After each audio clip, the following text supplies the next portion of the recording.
Il y a quelques jours, un ami m'a écrit un message. Je vous lis une partie de ce message. On va discuter du contenu de ce message. Il me disait: mon frère, je ne suis pas heureux actuellement.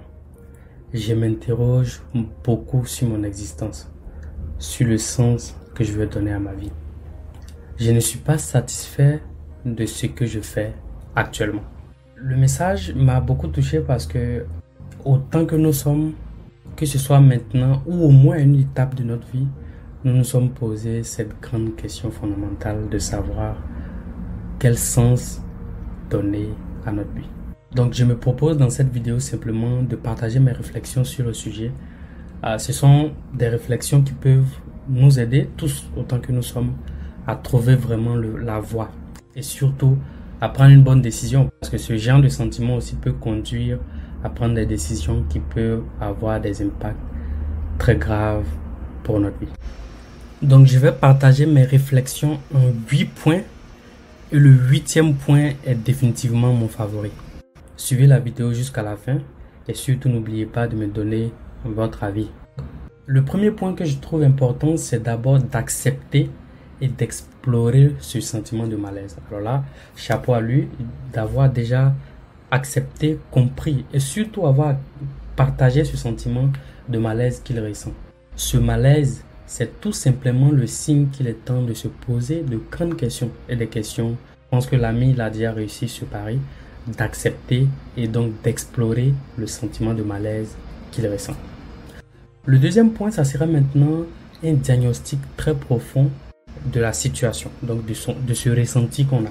Parce que je pars du principe que tant qu'on n'a pas très bien compris ce qui nous rend malheureux, ce qui nous manque dans notre travail actuel, alors il sera difficile pour nous de trouver vraiment ce qui va nous rendre heureux. Donc l'idée, ça sera déjà de vraiment prendre son temps et de réfléchir à trouver ce qui pose véritablement problème dans le travail que nous faisons actuellement. Après le diagnostic, la troisième étape que je propose, ça sera de se connecter maintenant à ses passions. Donc on a probablement des passions connues, mais peut-être ces passions ne sont pas capables de nous faire payer nos factures.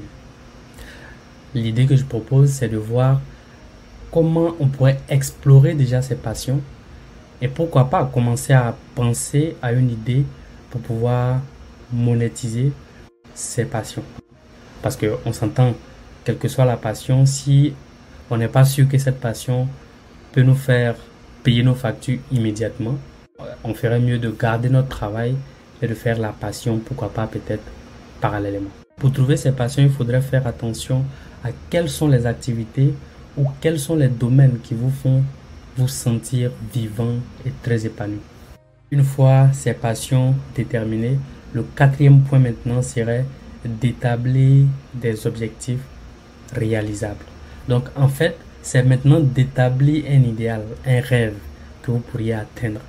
Et c'est ce rêve qui va vous donner toujours l'engouement, la force de toujours continuer. Et peut-être la réalisation de ce rêve va passer par le fait que vous gardiez le travail que vous avez actuellement. Donc l'idée pour moi ici, c'est déjà de se dire, une fois qu'on a fini de trouver la passion, c'est peut-être bâtir un rêve autour de cette passion et de commencer à le nourrir.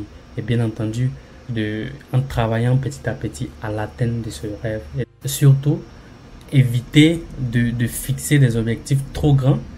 Plutôt, même s'il y a un objectif général qui est très grand, il faut qu'il y ait des petits objectifs, donc des sous-objectifs que vous pourriez atteindre au fur et à mesure et qui vont vous permettre de marcher vers le grand objectif.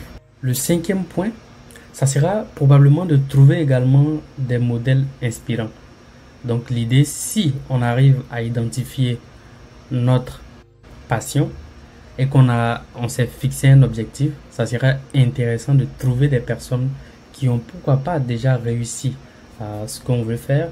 En général, comme on dit, il n'y a vraiment rien de nouveau sous le soleil. Soit la personne qui a réalisé votre rêve peut être dans votre environnement ou même loin.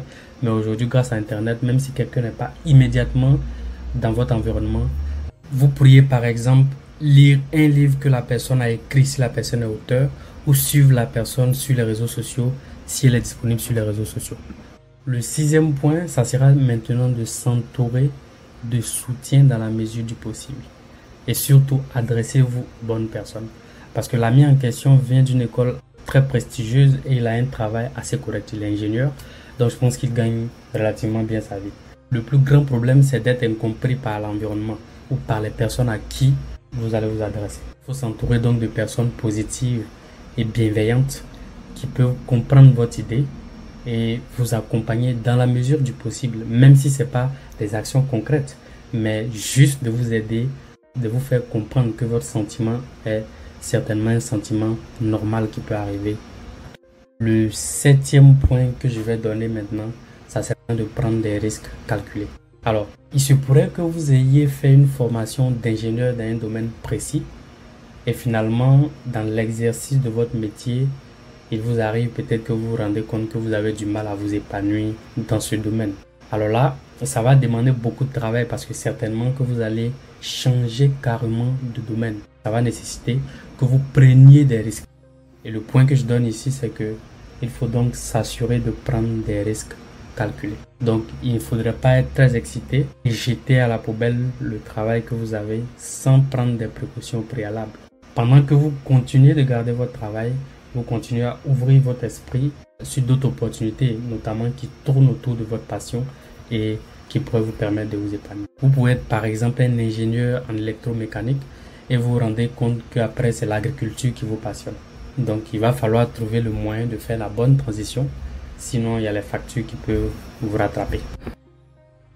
Donc le dernier point, peut-être le plus important, ça serait de cultiver la gratitude. L'homme est un être fondamentalement capricieux qui parfois néglige ce qu'il a et se concentre sur ce qu'il n'a pas.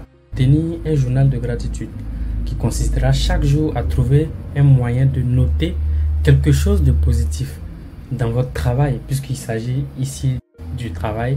Chaque jour, au moins 2 ou 3 choses qui ont été vraiment très intéressantes et pour lesquelles vous êtes reconnaissant. Cela vous aidera à développer une attitude positive.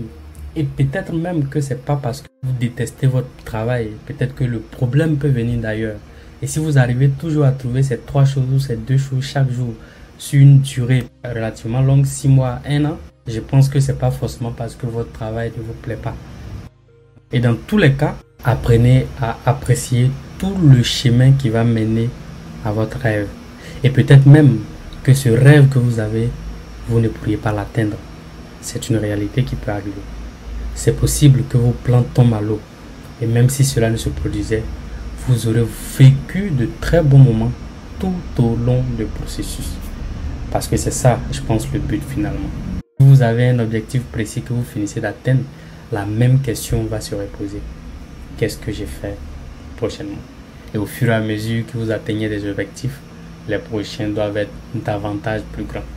Et si vous négligez, ignorez le bonheur qu'il y a dans le parcours vers l'atteinte de ce objectif, vous serez, je pense, perpétuellement malheureux.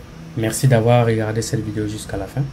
Alors si quelque chose vous a plu, mettez-le en commentaire. Et si aussi vous avez des réflexions, des propositions à ajouter, ça nous aidera tous parce que je pense que nous tous on a besoin, on se pose à une étape précise ou même peut-être qu'on est en train de se poser cette même question.